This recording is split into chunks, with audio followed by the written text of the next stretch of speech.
In August, the U.S. justice system peeled back the curtain on a financial con so audacious it left veterans, retirees, and ordinary families shattered.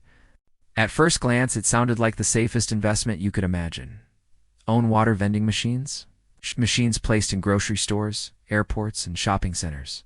Each one supposedly churning out steady profits 24/7.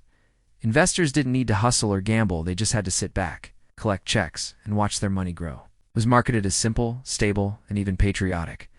After all, veterans were at the heart of the pitch, told they were buying into a business that aligned with their values and would take care of their financial futures. But here's the cruel reality.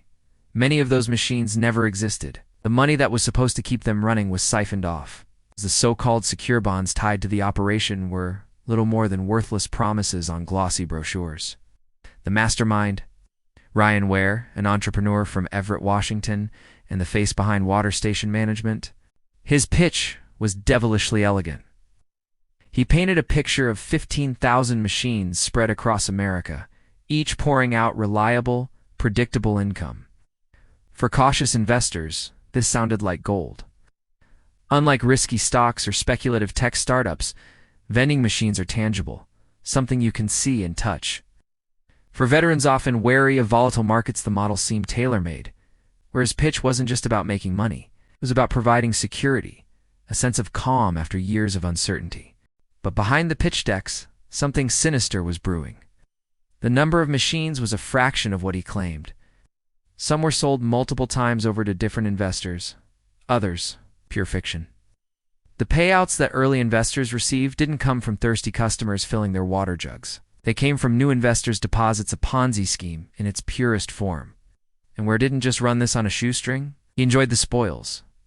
Investors' money went into personal luxuries, including a high-end home on Kamino Island near Seattle. The illusion was maintained through slick marketing, carefully timed updates, and a steady exploitation of trust. For veterans, that trust was personal. They believed they were investing with someone who understood their values. In truth, they were being played. But the scandal didn't stop with Ware. Enter Jordan Chirico, former portfolio manager at Jefferies Leucadia Asset Management. On paper, Chirico was the serious, respectable Wall Street connection and insider with the credentials to make investors feel safe. His fund, the 3/5 2 Capital ABS Master Fund, invested a jaw-dropping $107 million into bonds tied to Water Station.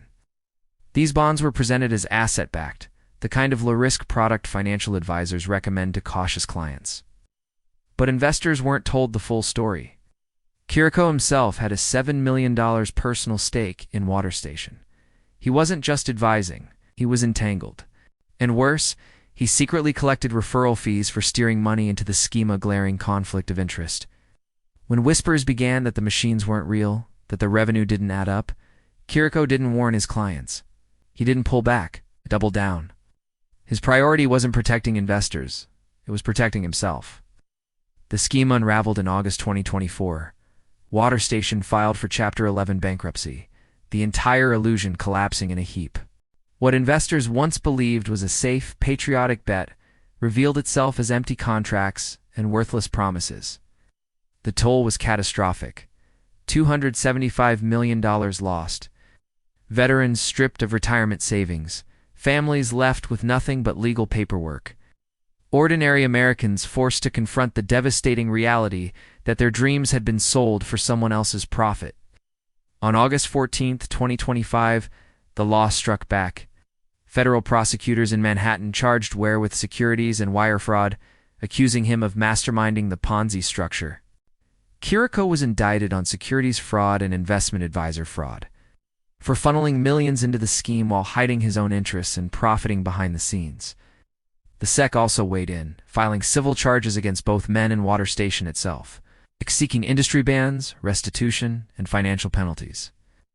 Notably, Jefferies and Leucadia, Chirico's former employers, haven't been charged, but their reputations have been dragged into the mud. How could someone so deeply entangled in fraud manage to operate under the nose of one of Wall Street's major firms? That question still hangs heavy. This case is more than just another Ponzi scheme, it's a masterclass in how fraudsters evolve. Gone are the days of cartoonish get-rich-quick scams. Today, con artists package their schemes with precision. Glossy brochures, patriotic appeals, the comfort of tangible assets, and the credibility of Wall Street ties. Veterans were targeted not just as investors, but as marketing leverage. Their service was twisted into a selling point, convincing others that this was a safe, honorable investment. That manipulation adds a cruel moral weight to the financial devastation. And then there's the role of fiduciary duty, the sacred obligation of financial advisors to put clients' interests first. Chirico's behavior shredded it by hiding his personal stake, pocketing secret referral fees, and ignoring red flags. He transformed himself from guardian to profiteer. For the financial industry, this is a flashing red warning sign. Oversight failed, internal checks missed the danger, and the trust investors placed in their advisors was turned into a weapon against them. But perhaps the darkest part of this saga is the human cost.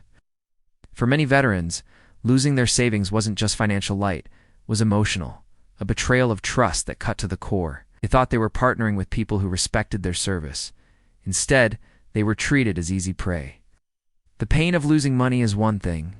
The pain of realizing you were targeted because of your service? That's something else entirely.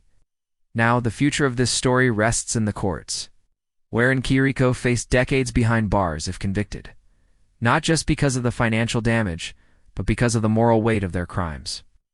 The sex civil case could strip them of any chance to return to finance.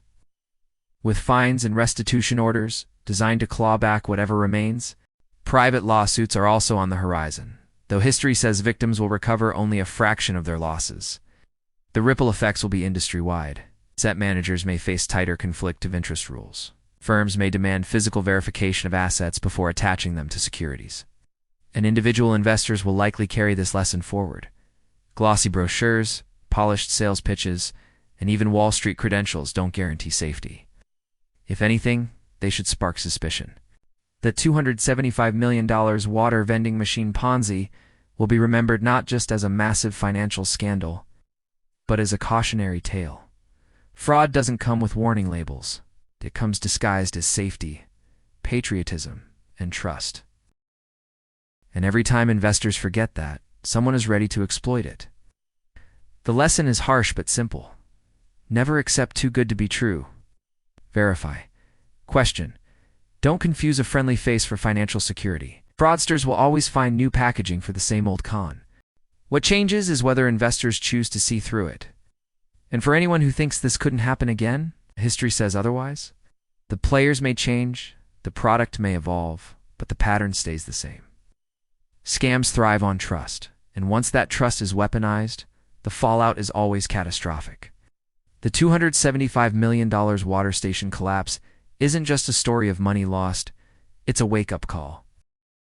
One that should echo across boardrooms, brokerage firms, and kitchen tables alike. Want clear-eyed breakdowns of the biggest financial scandals, how they worked, who profited, and how regulators finally caught up? Subscribe now, because the next scheme is already being written, and knowing the playbook is the only way to avoid being the next victim.